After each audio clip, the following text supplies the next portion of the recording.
सभी विद्यार्थियों का पुनः एक बार आपके अपने इस YouTube चैनल में बहुत बहुत स्वागत है। प्यारे बच्चों, हिंदी साहित्य के इस बोर्ड पेपर का खंड ए हम पूरी तरह हल कर चुके थे, लेकिन बहुत सारे बच्चों के प्रश्न थे कि सर पूरा पेपर हल करवाओ। तो आज के इस वीडियो में मैं आपके सारे खंडों के सभी प्रश्न हल करवा रहा हूँ। खंड ए जो हल करवाया था उस वीडियो का लिंक इस वीडियो के आई बटन में, अगर वो नहीं देखा तो देख लें। और इस 23 अप्रैल 2022 के हिंदी साहित्य के पेपर का एक एक प्रश्न मैं आपको हल करवाने वाला हूँ, इसलिए वीडियो अंत तक देखिए और देखिए कि आप वहाँ क्या लिख के आए हैं और क्या आपको लिखना चाहिए था। वहाँ हमने खंड है हल कर दिया था, फिर भी मैंने यहाँ जो सही विकल्प है वो दिए। देखिए, पहला प्रश्न था अपठित गद्यांश का, पहले में द भारतीय संस्कृति सही है, दूसरे में से 10 गुण, तीसरे में ब अभय को पहला स्थान दिया है, चौथा रघुकुल जो है राजाओं के गुण बताए गए हैं, पांचवें में प्रतिकूल ये अनुकूल का अपोजिट है, और छठे में संस्कृति के आंतरिक अंगों पर विशेष बल दिया गया है। इसी तरह देखिए, अपठित पद्यांश के जो सही उत्तर थे, जो 7वां प्रश्न था उसमें द सही था, इसका शीर्षक बचपन है, और 8वें में भी सही था, पुरुषार्थ और ज्ञान का मोह इस पद्यांश में कहीं नहीं आया है। फिर 9वां देखिए, 90 में सही था क्योंकि मधुर का विलोम कटु होता है। फिर उसी प्रकार देखिए 10वें में जो छुआछूत किसने जानी, उस पंक्ति का अर्थ है छुआछूत को नहीं जानते थे। 11वां जो है अंगूठा चूसना किसके समकक्ष है, अमृत के समान, और 12वां आंसू का तत्सम शब्द अश्रु। इसी प्रकार देखिए, रिक्त स्थान वाले प्रश्न थे। पहले में वो पूछा था कि पढ़ने में अर्थ समझ में आ जाए, प्रसाद गुण बिल्कुल ठीक है, बाधा पहुंचाने वाले तत्व काव्य दोष ठीक है, गीतिका में 26 मात्राएं होती प्रत्येक चरण में, लघु वर्ण को आई और गुरु वर्ण को ऐसे से लिखते हैं। अब यहाँ थोड़ा सा डाउट है कि अलंकार मुख्य रूप से कितने प्रकार के होते हैं। जो आपके 9 से 12 तक हिंदी व्याकरण की किताब है उसमें अलंकार 3 प्रकार के बता रखे हैं। बहुत सारे बच्चे कह रहे हैं कि ये 2 प्रकार के ही हैं, तो बोर्ड की जो आंसर की आएगी उसमें देखेंगे कि क्या सही है। 2 भी हो सकता है, 3 भी हो सकता है, और एक ही वर्ण की आवृत्ति बार बार हो तो अनुप्रास अलंकार। फिर यहाँ से आपके देखिए तीसरे प्रश्न में पहला था रूपक अलंकार की परिभाषा, ये हमने लिख दी थी कि उपमेय पर उपमान का वेद आरोप होता है। मानवीकरण का उदाहरण लिख दिया, बीती विवावरी जागरी, ये वाला। कोई और भी हो सकता है मानवीकरण का। जनसंचार माध्यमों में सबसे पुराना माध्यम मुद्रित माध्यम या प्रिंट मीडिया। अब यहाँ भी बहुत सारे बच्चों के ये प्रश्न है कि सर ये तो आधुनिक जनसंचार के माध्यमों में से है, आधुनिक जो जनसंचार के माध्यम है उसमें से ये सबसे प्राचीन है। तो वैसे चूंकि आपके व्यक्ति माध्यम लगा रहे कि उसमें जनसंचार के माध्यम में शुरुआती प्रिंट मीडिया से होती है, तो संभावना ज़्यादा है कि ये सही हो। फिर भी इसमें भी हम बोर्ड की उत्तर की का इंतजार करेंगे। समाचार की शुरुआत में 6 में से 4 ककार प्रयुक्त होते हैं, उसमें से ये कोई भी 2 नाम लिख दें। 5वां देखिए, ये विशेष लेखन के स्रोत पहले भी समझा दिए, ये और लिख रखे देख ले। चंद्रगुप्त नाटक से कौरनलिया का गीत लिया गया। दूसरा देवदास कहानी में मन्नू की बुआ पारो थी। और फिर अगला देखिए 8वां, जिसमें निराला ने मुक्त छंद का प्रयोग किया था। भरत ने बचपन में रीति देखी कि खेल में आने के बाद वो उसको जितवा देते थे। कौन कौन से तत्व हैं, ये तत्व हैं शब्द, बिंब, छंद, परिवेश, संदर्भ, भाव तत्व। और 9वां प्रश्न देखिए, आमतौर पर कितने भाग होते, कथानक के 3 भाग होते, प्रारंभ, मध्य, अंत। नाटककार को नाटक लिखते समय किसका चुनाव करना पड़ता है, समय का बंधन। यहां से अपना खंड ब चालू हो गया है।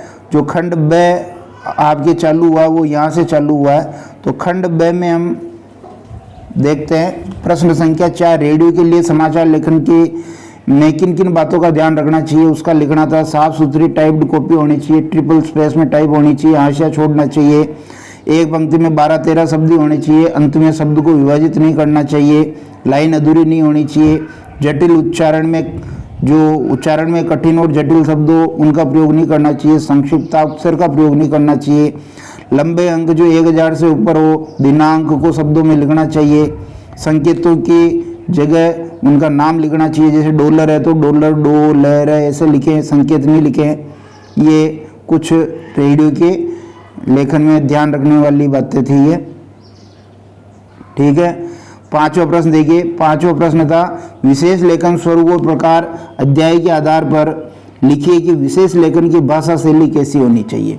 तो विशेष लेखन में आपको ध्यान है कि नाम से स्पष्ट हो रहा विशेष लेखन, विशेष लेखन में तकनीकी शब्दावली का प्रयोग करते हैं और जो तकनीकी शब्दावली होती है वो आम आदमी को आसानी से समझ में नहीं आती है, इसलिए उसको समझाने लायक बनाना चाहिए। विशेष लेखन की पत्रकारिता सामान्य पत्रकारिता की तुलना में जटिल होती है, आम लोग इसकी शब्दावली समझ नहीं पाते हैं, उसके मतलब को ठीक से पता नहीं कर पाते हैं, इसलिए शब्दावली को आम लोगों के समझ में आने लायक बनाना चाहिए, भाषा शैली सरल सामान्य व्यक्ति के समझ में आने लायक होनी चाहिए। छठा प्रश्न देखिए, तुम गांव छोड़कर मत जाओ संवादिया कहानी में इसमें क्या भाव है जो बताना है। आपको जानकारी होगी कि जब वापस संवादिया बिना संवाद कहे वापस लौट आ जाता है तो बेहोशी की हालत में हो जाता है, तब वह अपनी मानवीय संवेदनाओं के कारण का है, क्योंकि इस कहानी का मूल भाव ही मानवीय संवेदना है। तो हरगोविंद की मानवीय संवेदना का पता चलता है। वो वापस आकर के बड़ी बहू से कहता है कि मैं आपकी पुत्र बनकर के सेवा करूंगा, आप गांव छोड़कर मत जाओ, क्योंकि गांव छोड़कर जाना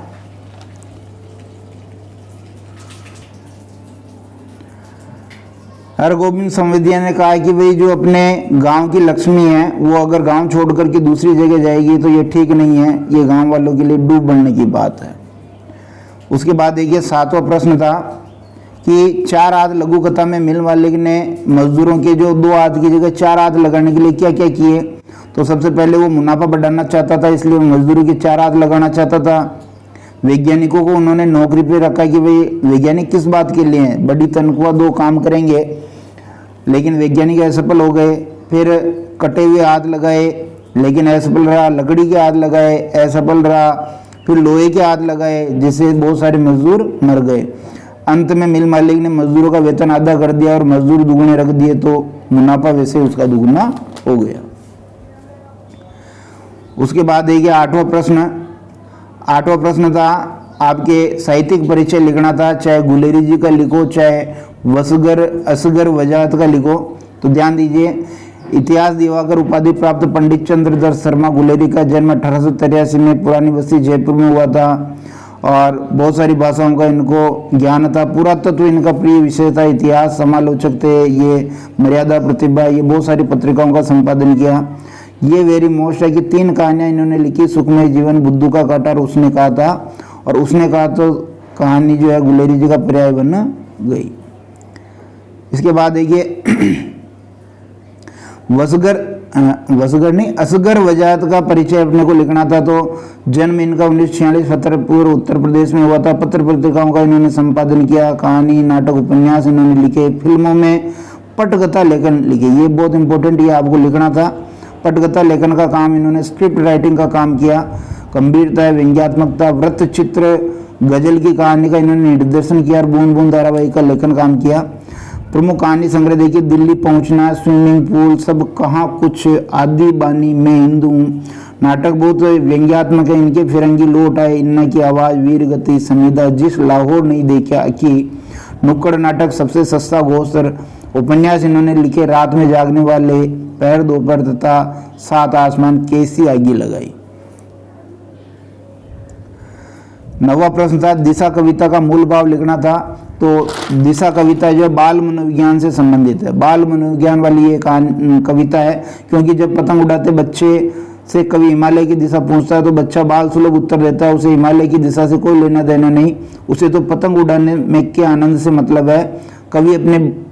कवि को बच्चे का बाल सुलभ संज्ञान मोह लेता है, उसकी पतंग जिस दिशा में बढ़ती है वही उसके लिए सत्य है। कविता में बाल मनोविज्ञान, बालक की सहजता और उसकी आत्ममुग्धता का वर्णन किया है, तर्क के लिए यहाँ कोई जगह नहीं है। 10वां प्रश्न देखिए कि माँ सरस्वती की उदारता का बखान करने में कवि केशवदास कवियों को असमर्थ क्यों पाते हैं।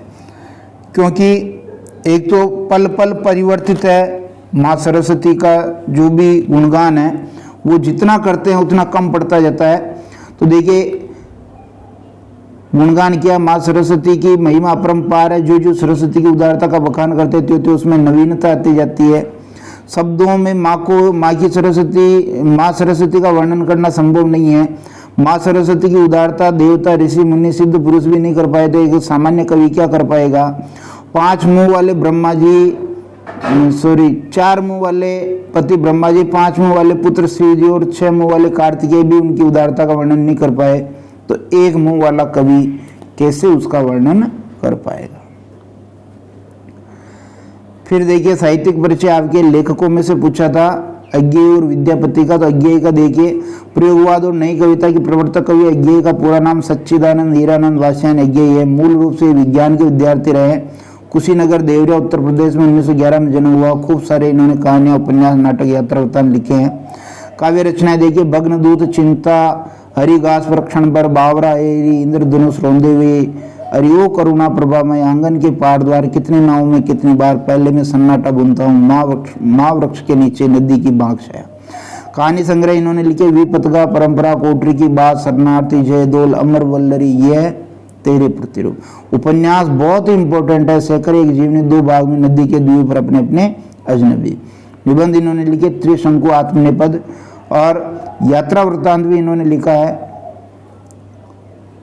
अरे यायावर रहेगा याद एक बूंद सहसा उछली। आपकी संपूर्ण कविता का संग्रह सदर नीरा नाम से प्रकाशित है। आपने तार सप्तक परंपरा का सूत्रपात किया तथा विशाल भारत प्रतीक नया प्रतीक सैनिक दिनमान ये बहुत सारी पत्र पत्रिकाएं जिनका इन्होंने संपादन किया। पुरस्कार भी आपको साहित्य अकादमी और ज्ञानपीठ पुरस्कार मिला, भारत भारती सम्मान भी मिला। विद्यापति का अगर हम देखेंगे ये कवियों का परिचय, लेखकों का नाम ऊपर गलत बोल दिया था। विद्यापति में देखिए भक्ति काल के संधि कवि विद्यापति का जन्म बिहार के मधुबनी जिले के बिस्पी गांव में हुआ था। मिथिला नरेश शिव सिंह और कीर्ति सिंह के दरबार में ये राजकवि थे। संस्कृत अपभ्रंश मैथिल 3 भाषाओं में इन्होंने काव्य रचना की। कीर्ति लता कीर्ति पताकर पदावली पुरुष परीक्षा भू परिक्रमा लिग्नावली इनकी प्रमुख रचनाएं हैं, जिसमें से सबसे इंपॉर्टेंट कीर्ति लता कीर्ति पताका है जो अवहट भाषा में लिखे गए हैं। दरबारी संस्कृति का प्रभाव है। ये ग्रंथ राजा कीर्ति सिंह के आश्रय में रहकर के उनकी प्रशंसा में लिखे गए थे। पदावली विद्यापति की यश कीर्ति का आधार है। इसमें भक्ति और श्रृंगार की गूंज है। इसकी जन भाषा मैथिली इसकी भाषा है। राधा कृष्ण के प्रेम को आधार बना करके अलौकिक प्रेम की अभिव्यक्ति इसमें की है। 12वां प्रश्न देखिए सूरदास की झोपड़ी के आधार पर लिखी सूरदास की बदनामी क्यों हुई। क्योंकि भैरव की पत्नी सौभाग्य को उसने अपने घर में शरण दे दी थी और इसलिए बदनामी हुई। तो देखिए भैरव की पत्नी सौभाग्य अपने पति की मार से बचने के लिए सूरदास की झोपड़ी में छिप गई थी, इसलिए भैरव सूरदास से बहुत नाराज था। सूरदास के हस्तक्षेप और बीच बचाव के कारण भैरव सौभाग्य को मार नहीं पाया था। सूरदास ने हताश सौभाग्य को अपने घर में रहने दिया। मोहल्ले के लोगों ने सूरदास के चरित्र पर बातें बनाई। भैरव के लिए अपना अपमान ऐसा नहीं था, इसलिए सूरदास की बदनामी हुई। 13वां प्रश्न देखिए भूप दादा को पहाड़ पर अकेला बताने की रूप सिंह की बात पर भूप दादा ने क्या उत्तर दिया। बहुत अच्छा उत्तर दिया था उसने कहा कि मैं अकेला नहीं हूँ, मेरे साथ माँ है, बाबा है, सेला है, ये सब सोए पड़े, अर्थात सब मृत्यु को प्राप्त हो चुके लेकिन उनकी यादें हैं। महीप है, बड़द है, मेरी घर वाली है, मौत के मुंह में निकाले गए खेत है, पेड़ है, झरना है। इन पहाड़ों में मेरे पुरखों मेरे प्यारों की आत्मा भटकती है, मैं उनसे बात करता हूँ, इसलिए मैं अकेला नहीं हूँ।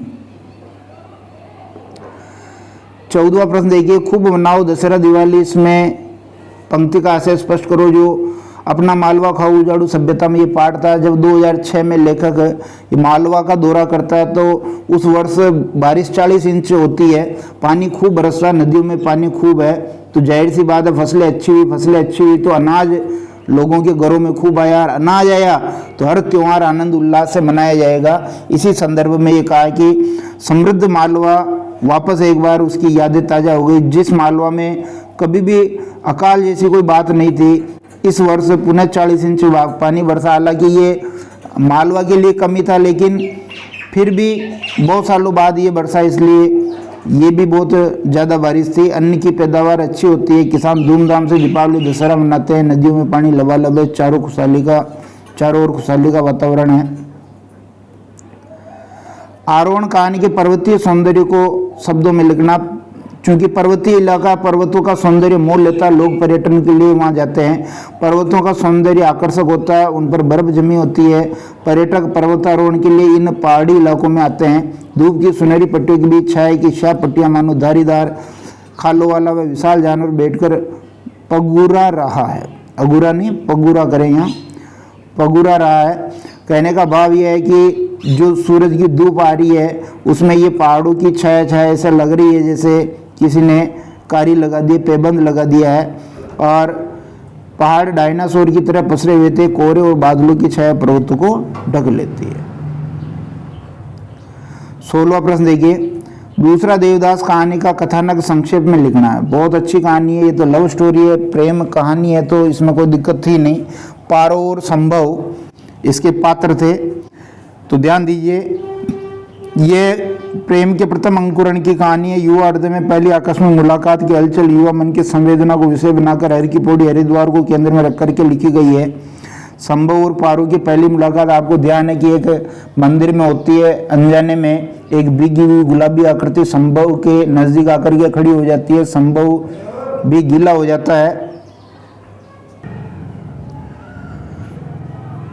तो संभव के पास आकर वो खड़ी हो जाती है। पुजारी गलती से उनको पति पत्नी समझ लेता है, खूब आशीर्वाद देता है और अंत में उनके संभव के मन में उस लड़की को लेकर के प्रेम की भावनाएं जगती है। लड़की के मन में भी संभव के प्रति प्रेम की भावना ये तब पता चलता है जब मनसा देवी के मंदिर से दोनों लौटते समय वापस मिलते हैं और दोनों ने वहाँ मनसा देवी से यही प्रार्थना की थी कि उन्हें वो वापस मिल जाए। तो संभव को पारो मिल जाती, पारो को संभव मिल जाता। तो ये इसका कथानक था।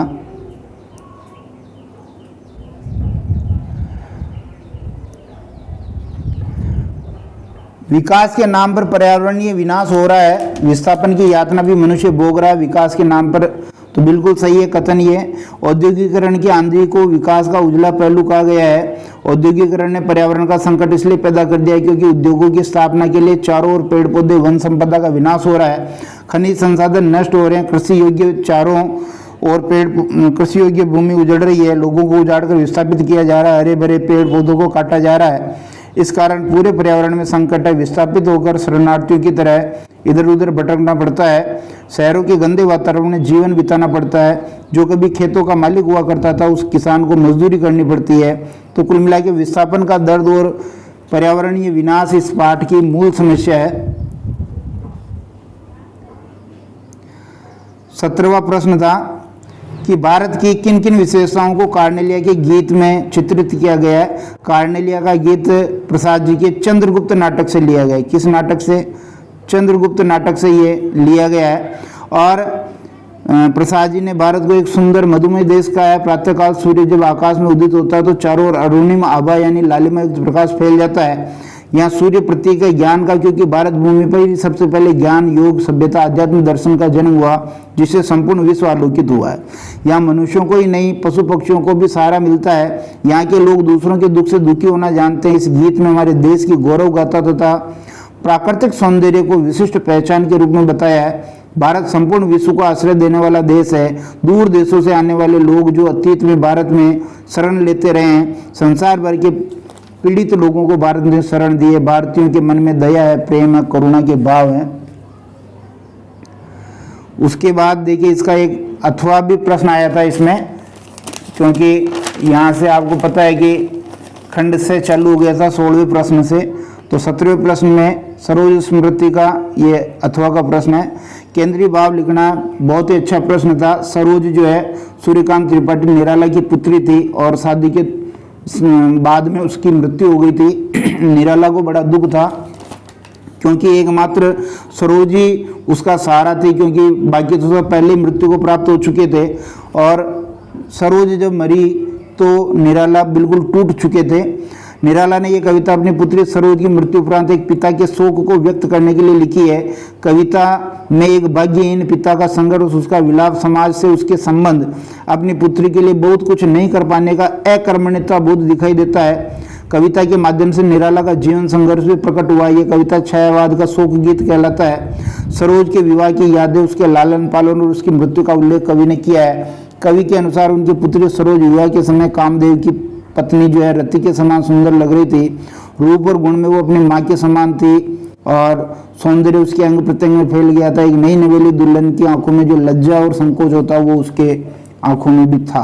कहने का भाव ये है कि निराला का जो संघर्ष था वो यहाँ अभिव्यक्त हुआ है। सरोज की मृत्यु से उसको बहुत दुख हुआ था और कई मन में ऐसी टीस भी थी कि एक पुत्री के लिए एक पिता को जितना करना चाहिए उतना वो कर नहीं पाए थे और उन्होंने अपने जितने भी कर्म हैं उन अर्जित कर्मों को सौंप करके उसने पुत्री का तर्पण करना चाहा है। 18वां प्रश्न देखिए, सूरदास की झोंपड़ी पाठ के आधार पर सूरदास की चारित्रिक विशेषताएं लिखना। बहुत अच्छा प्रश्न है। दृढ़ निश्चयी संकल्पवान था, वो दोबारा झोंपड़ी को बनाना चाहता था। कर्मठ परिश्रमी था, भीख मांगता था लेकिन बराबर मेहनत करता था। सहनशील और बहादुर भी था, डरपोक नहीं था, भाई नुकसान हो गया तो भी वो सहन करना जानता था। इसी प्रकार पुनर्निर्माण में उसकी आस्था थी, आशावादी था। ये सारे जो हैं गुण सूरदास के हैं। फिर अगला प्रश्न था इसी का अथवा वाला, आरोहण कहानी के आधार पर भूप दादा की चारित्रिक विशेषताएं लिखनी है। भूप दादा भी आत्मविश्वासी था, आरोहण कहानी में धैर्यशील था, स्नेहशील था। आप बाकी इसका स्क्रीनशॉट ले लें। परिश्रमी था, चढ़ाई में कुशल था, वन मानुष छिपकली से उसकी तुलना की है। और 19वां प्रश्न आपके सप्रश्न व्याख्या का था जिसमें ये दीप अकेला अज्ञेय द्वारा रचित जो कविता है उसमें से ये ली गई थी पंक्तियां। देखते हैं प्रसंग लिखेंगे। प्रस्तुत काव्यांश हमारी पाठ्यपुस्तक अंतरा भाग 2 में संकलित ये दीप अकेला कविता से उद्धृत है। प्रयोगवाद और नई कविता के प्रवर्तक कवि अज्ञेय इस कविता के कवि हैं। तो कवि ने दीपक रूपी व्यक्ति है, उसके स्नेह और वो जो स्नेह और तेल से भरा हुआ, इसे थोड़ा गर्व भी है, वह मस्ती में चूर है, लेकिन समाज रूपी पंक्ति में उसको मिलाने की बात वो करता है जिससे समाज के काम आ सके, जीवन सार्थक हो सके। इसका ऐसा व्यक्ति है जो अनोखे गीत रचता है, इसके जैसे गीत और कोई नहीं रच सकता है। गोताखोर है जो विचारों के मोती चुन करके लाता है, ऐसे विचार और किसी के भी नहीं है और ये अच्छे विचार समाज के काम आएंगे। कुशल है ये और खुद जल करके समिधा की तरह वातावरण को पवित्र करता है, अर्थात जहाँ पर भी न्योछावर होने का भाव आएगा वहाँ ये सबसे पहले तैयार रहेगा। इसलिए ऐसे व्यक्ति को अलग थलग नहीं करना है, इसको पंक्ति में मिला लेना है।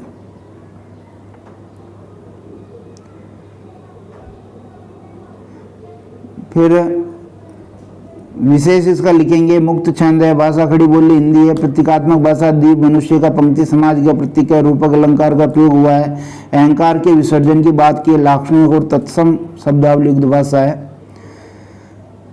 फिर अगला पद आया था, रागो एक बार फिर आओ ए बरबाजी बिलो की। ये आपके जो गीतावली है तुलसी रचित उससे ली गई थी। तो क्या कह रही है यशोदा, देखिए। प्रस्तुत पद हमारी पाठ्यपुस्तक अंतरा भाग 2 में संकलित गीतावली के पदों से उद्धृत है। भक्तिकाल की राम भक्ति शाखा के प्रतिनिधि कवि तुलसीदास जी ने पदावली की रचना की थी। प्रस्तुत काव्य पंक्तियों के माध्यम से कौशल्या अपने पुत्र यशोदा ने कौशल्या करें भाई, यशोदा गलती से निकली है। राघव अर्थात राम को फिर लौट आने का आग्रह वो कर रही है। व्याख्या, कौशल्या कहती कि राम एक बार आकर अपने घोड़ों को देख लो, फिर भले वापस वन को चले जाना है। जिन घोड़ों से तुम बहुत प्रेम करते थे, जिनको तुमने अपने हाथों से पानी पिलाया, वो तुम्हारा स्पर्श पाने के लिए तड़प रहे हैं। तुम्हारे वियोग में उनकी हालत खराब है, एक बार लौट आओ, इन घोड़ों को मिल लो, वापस लौट जाना। तो माता कौशल्या अपने वीर वेदना को इन घोड़ों के माध्यम से व्यक्त कर रही है। भाषा ब्रज है, पद शैली है, कर पंकज में रूपक, वार वार में पुनरुक्ति प्रकाश अलंकार है। इसी प्रकार गद्यांश की आपके व्याख्या आई थी। तो एक बात और है, तो ये आपके कच्चा चिट्टा जो ब्रजमोहन व्यास का जो आत्मकथा का अंश था वहाँ से ये ली गई है। अंत की लाइनें जब इलाहाबाद संग्रहालय कंप्लीट हो जाता है उसके बाद वो किस किस को जो है एक तरह से सहानुभूति प्रकट करता है, किनका वो उपकार मानता है। गद्यावरण ब्रजमोहन व्यास की आत्मकथा के अंश के रूप में कच्चा चिट्टा से उद्धृत है। लेखक ने इलाहाबाद संग्रहालय की स्थापना में पुरातात्विक वस्तुओं के संग्रहण में चालाकी की। अब जब सब कुछ ठीक हो चुका है, संग्रहालय बनकर तैयार हो चुका, तब लेखक क्षमा मांगता है यदि आपकी नज़र में वो सब पाप था तो। व्याख्या इस प्रकार कर देंगे कि लेखक ने जनता की अर्जाने का पैसा संग्रहालय की स्थापना और उसके निर्माण में लगाया था। ऐसा करके लेखक ने प्रजा का पैसा प्रजा को संग्रहालय बनवाकर लौटा दिया है। लेखक इस आत्मकथा को समाप्त करने से वह उन लोगों से क्षमा मांगता है जिन्हें उसने छलाया, और फिर सिवाय उसके क्षमा मांगने और उनके क्षमा करने के अलावा और कोई चारा भी नहीं है। अपने पापों का यदि आप उन्हें पाप समझे, लेखक नहीं समझता है। प्रायश्चित तो मैंने लिख करके कर दिया, ये कच्चा चिट्ठा लिखा था, परंतु समाप्त करते करते मैं इसे कृतज्ञता का पाप नहीं करता। जो 4 आदमियों का इसमें योगदान रहा उनको जरूर याद करता है।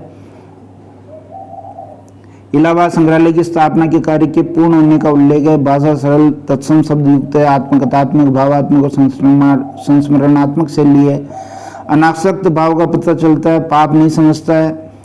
इसके बाद अथवा वाली ये व्याख्या थी, ये आपके रामचंद्र शुक्ल जी के प्रेमगन की छाया स्मृति वहाँ से ली गई है। प्रस्तुत गद्यावतरण जो है आचार्य रामचंद्र शुक्ल के प्रेमगन की छाया स्मृति संस्मरणात्मक निबंध से उद्धृत है। मिर्जापुर में ये जब रह रहे थे और प्रेमगन के साथ इनकी घनिष्ठता बढ़ गई थी और ये वहाँ एक लेखक की हैसियत से आते जाते थे, तब चौधरी साहब यानी बद्रीनारायण चौधरी प्रेमगन का कैसा व्यक्तित्व था, वो कैसे पुरातात्विक वस्तु की तरह लगते थे, वो भारतीय संस्कृति को कैसे मानते थे, कैसे त्योहार मनाते थे, कैसे वेशभूषा, खान पान, उनका चरित्र व्यवहार कैसा था, ये सब इस गद्यांश में आया है। और विशेष में हम लिख देंगे रहन सहन का परिचय दिया है। उर्दू शब्द है, भाषा सरल सहज प्रभावपूर्ण है, संस्मरणात्मक वर्णनात्मक शैली है, पुरानी चीज प्रेमगन को कहा है। और 21वां प्रश्न था आपके निबंध पर्यावरण संरक्षण, इसके बारे में मैंने मोस्ट इम्पोर्टेंट बता रखे थे। कंप्यूटर क्रांति बदला जीवन, कोरोना का भी बता रखा था। तो कुल मिला के निबंध भी अच्छा आए थे। इसमें आपको जो है निर्धारित जो 400 शब्द है उसमें उत्तर लिखना था। इस प्रकार बहुत सारे बच्चों के जैसे कमेंट आए हैं, पेपर अच्छा हुआ, तो वास्तव में आप लोगों की मेहनत थी इसलिए सब कुछ अच्छा हो पाया। बहुत बहुत धन्यवाद।